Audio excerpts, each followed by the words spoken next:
kerana saya jemput saya ada senara di sini. Saya jemput Yang Berhormat Seputih, kemudian diikuti oleh Yang Berhormat Ulu Rajang. 5 minit. Silakan.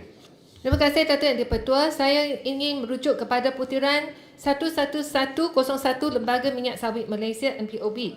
Saya ingin tanya berkenaan dengan cadangan tambahan RM5 ses bagi setiap tan minyak sawit mentah CPO dan crude palm kernel oil CPKO kepada MPOB mulai 1 Januari 2021 bagi tujuan mekanasi dan otomasi M&A untuk industri minyak sawit.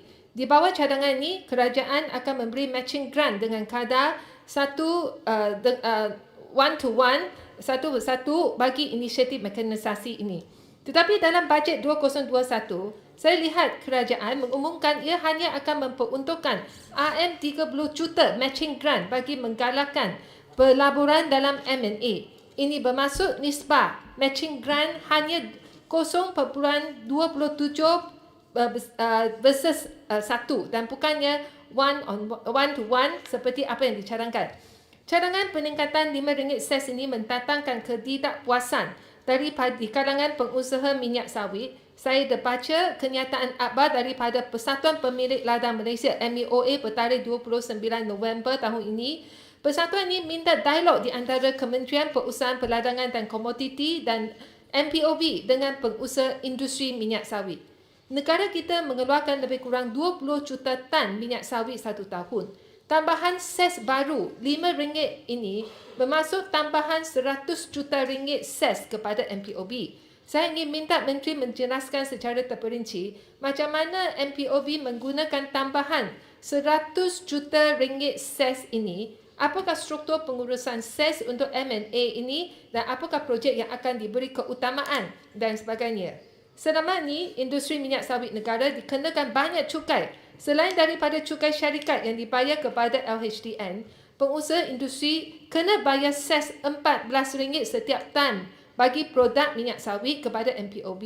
Selain itu, industri juga dikehendaki bayar cukai keuntungan luar biasa, windfall levy, bila harga CPO mencapai RM2,500 setiap tan di Semenanjung Malaysia dan RM3,000 bagi Sabah dan Sarawak. Selain itu, syarikat yang mengeksport CPO juga perlu bayar duty ekspor.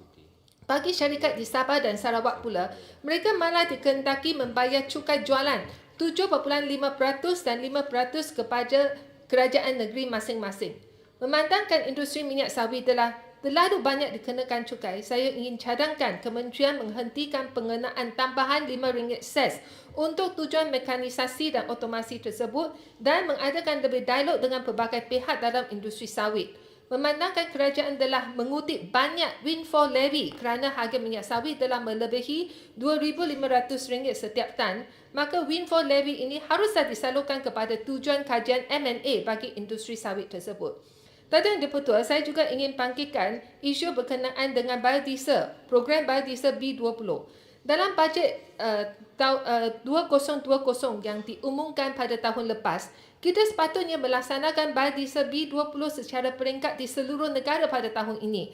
Dan kementerian sepatutnya menaik taraf ke semua depo di negara kita untuk menampung biodiesel B30. Pada setengah tahun yang lepas, saya terbaca kementerian mengeluarkan kenyataan untuk menangguhkan pelaksanaan B20 kerana harga minyak sawit telah meningkat. Di sini saya ingin tanya Yang Berhormat Menteri, macam mana dengan peruntukan RM300 juta bagi MPOB untuk menaik taraf pelengkapan depo simpanan biodiesel ke B30 di seluruh negara? Berapa depo telah dinaik taraf untuk menampung untuk menampung pelaksanaan B20 sekiranya harga minyak sawit jatuh pada tahun depan dan perlu melaksanakan B20? Apakah kesemua depo di negara kita ini telah dinaik taraf untuk menampung biodiesel B20? Datuk Yang di-Pertua, saya juga ingin tanya tentang penanaman 1 juta pokok jenis hutan di Sabah.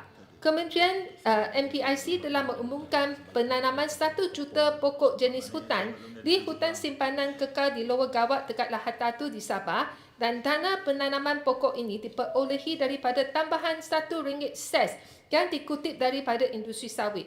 Projek tanam 1 juta pokok ini adalah untuk menangani kempen anti sawit yang negatif di masyarakat antarabangsa. Kita ingin memberi gambaran baik kepada masyarakat antarabangsa bahawa industri sawit Malaysia menyumbang kepada penanaman pokok dan pemeliharaan binatang liar. Dan penanaman sawit dan pemeliharaan hutan rimba boleh wujud bersama. Pada akhir tahun lepas, saya difahamkan MPOC telah tanam lebih 4,000 pohon pokok jenis hutan. Saya ingin tahu berapa pokok jenis hutan telah ditanam di Sabah sehingga hari ini. Tadi di Petua Putiran 020500 Lembaga Lada Malaysia.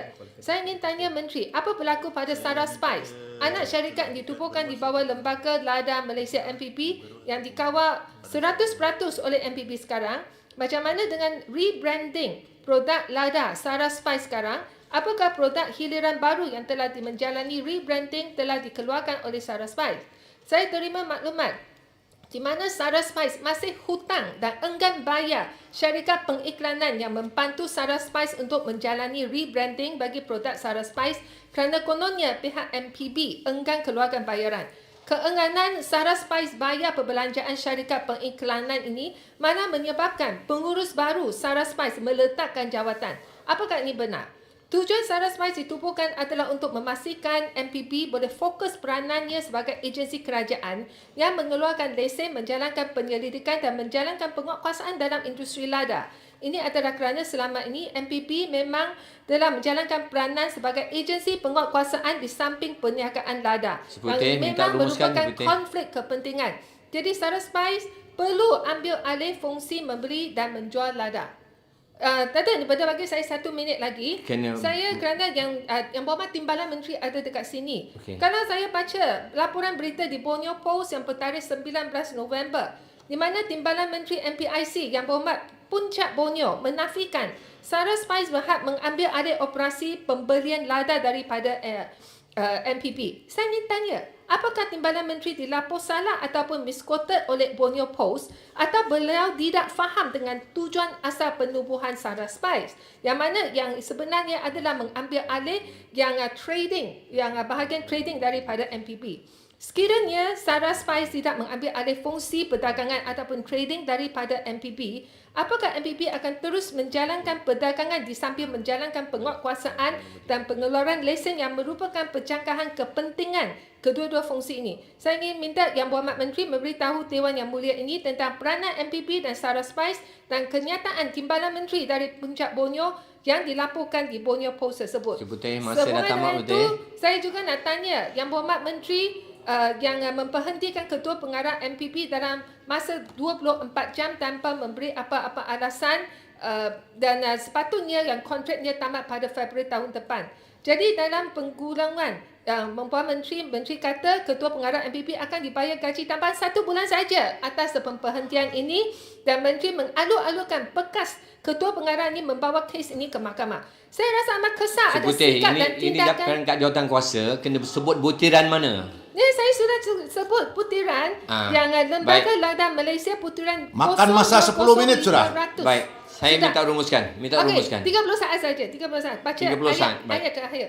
Saya rasa kesal ada sikap dan tindakan Yang Berhormat Menteri terhadap pemecatan seorang pegawai yang berjawatan tinggi yang cuba sedaya upaya untuk membawa pembaharuan dalam industri lada sepanjang tempoh perkhidmatannya.